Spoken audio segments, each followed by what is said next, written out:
اللهم صل على محمد وعلى آل محمد۔ میرے چینل پر آنے والے تمام مسلمان بہن بھائیوں کو میری طرف سے السلام علیکم ورحمۃ اللہ وبرکاتہ۔ آج کی ویڈیو بڑی ہی اہم ہونے والی ہے، کیونکہ آج کی ویڈیو میں ہم آپ کو قرآن کی چند ایسی جگہوں کے بارے میں بتائیں گے کہ جن جگہوں کو دیکھ کر، جن آیات کو دیکھ کر اکثر لوگ کافی پریشان ہو جاتے ہیں کہ یہاں پر ان الفاظ کو کیسا پڑھا جائے گا۔ یہاں ہم نے تقریباً 4 مثالیں لکھے ہیں۔ پہلا مثال یہ آیات ہے، اگر آپ اس آیات کو پڑھیں گے وَجَاءَ بِقَلْبٍ مُنِيبٍ، دیکھیں یہاں پر آیات کا نشان ہے، یعنی سٹاپ کا نشان ہے۔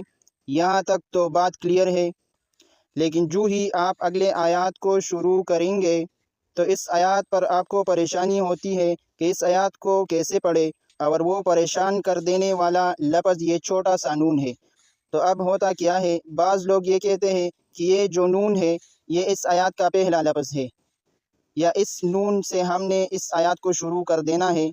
یہاں پر لوگ غلطی کر جاتے ہیں اور ان کو یہاں سمجھ نہیں ہوتی کہ یہ نون کس وجہ سے لکھا جاتا ہے، اس نون کو کب پڑھنا ہے اور کب اس نون کو چھوڑنا ہے۔ اسی طرح اگر آپ دوسری مثال دیکھیں یجعل الولدان شیبا، تو دیکھیں یہاں پر آیات ختم ہوتی ہے تو اس پر بہت ہی نشانات ہیں اور علامات ہیں۔ جو ہی نیکسٹ آیات شروع ہوتی ہے وہاں پر بھی یہ چھوٹا سا نون لکھا ہے الف کے نیچے، تو لوگ یہاں پر بھی غلطی کا شکار ہو جاتے ہیں۔ تو بعض لوگ اس کو نسماء پڑھتے ہیں، نون سے شروع کر دیتے ہیں، جو قاعدہ کے رول سے بالکل غلط ہے۔ اسی طرح تیسری مثال جو ہم نے لکھا ہے ترک خیرا الوصیہ، یہاں پر وقف کا نشان ہے۔ تو دیکھیں چوتھی مثال ہم نے لکھے ہیں سورۃ یوسف کی ضلال مبین اقتلوا یوسف۔ اب ہم آپ کو سمجھائیں گے کہ نون کیوں لکھا جاتا ہے۔ 1 2 3 4، یہ ہم نے قرآن پاک سے مختلف جگہوں سے 4 مثالیں جمع کی ہے، آپ کی سمجھانے کے لیے لکھی ہے۔ آج اگر آپ یہ ویڈیو کو پورا دیکھیں گے تو آپ کو یہ چھوٹا سا نون کا قاعدہ مکمل طور پر سمجھ میں آ جائے گا۔ قرآن مجید میں جہاں پر بھی یہ چھوٹا سا نون نظر آئے گا تو آپ سمجھ جائیں گا کہ کب اس نون کو پڑھنا ہے اور کب اس نون کو نہیں پڑھنا۔ سب سے پہلے تو یہ جانیں کہ یہ نون کیا ہے۔ یہ چھوٹا سا نون، اس کو نون قطنی کہا جاتا ہے۔ نون قطنی کا مطلب یہ ہے کہ یہ وہ نون ہے جو کلمے یا الفاظ یا آیات کے شروع میں عارضی طور پر لکھا جاتا ہے۔ تو یہ اس کلمے کا، اس لفظ کا یا اس آیات کا حصہ نہیں ہوتا، ایک عارضی طور پر لکھا جاتا ہے کہ جب بھی کسی لفظ کے آخر میں تنوین ہو، یعنی 2 زیر 2 زبر 2 پیش ہو، اور اس تنوین کے بعد جو پہلا لفظ آ رہا ہو اگر وہ حمزہ وصلی ہو، تو دیکھیں یہاں بھی تنوین ہے، 2 زیر 2 زبر 2، یہ بھی 2 زبر ہے اور یہ بھی 2 زیر ہے، اور اس تنوین کے بعد جو پہلا لفظ آ رہا ہو اگر وہ حمزہ وصلی ہو، یہ جو لکھا ہے الف یہ حمزہ وصلی ہے، اور حمزہ وصلی وہ ہوتا ہے جو درمیانی کلام میں گر جاتا ہے، جو کلمے کا اصل الفاظ میں شامل نہیں ہوتا۔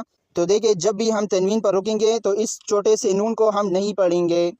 اگر ہم تنوین والا لفظ آگے والا لفظ کے ساتھ ملائیں گے تو پھر اس چھوٹے نون کو ہم پڑھیں گے۔ تو امید ہے کہ آپ کو یہ قاعدہ سمجھ آیا ہوگا۔ دیکھیں تو شروع کرتے ہیں وَجَاءَ بِقَلْبٍ مُنِيبٍ، یہاں ہم نے وقف کیا، ٹھیک ہے، ہم نے ابھی وقف کیا۔ آگے دیکھو ہم ابھی نون قطنی، جو نون قطنی ہے نا، اس کا نام نون قطنی ہے، یہ عرضی طور پر لکھا جاتا ہے۔ پہلے والا جو آیات ہے اس پر وقف کیا، تو آگے جب ہم پڑھیں گے تو یہ نون نہیں پڑھیں گے، آگے ہم الف سے شروع کریں گے ادخلوها بسلام۔ دیکھیں جب ہم یہ دونوں ایک ساتھ پڑھیں گے، جب ہم وقف نہیں کریں گے تو پھر ہم یہ چھوٹا سا جو نون ہے نون قطنی ہم پڑھیں گے۔ دیکھیں ہم ابھی ایک ساتھ پڑھیں گے وَجَاءَ بِقَلْبٍ مُنِيبٍ ادخلوها بسلام، منیبٍ ادخلوها بسلام۔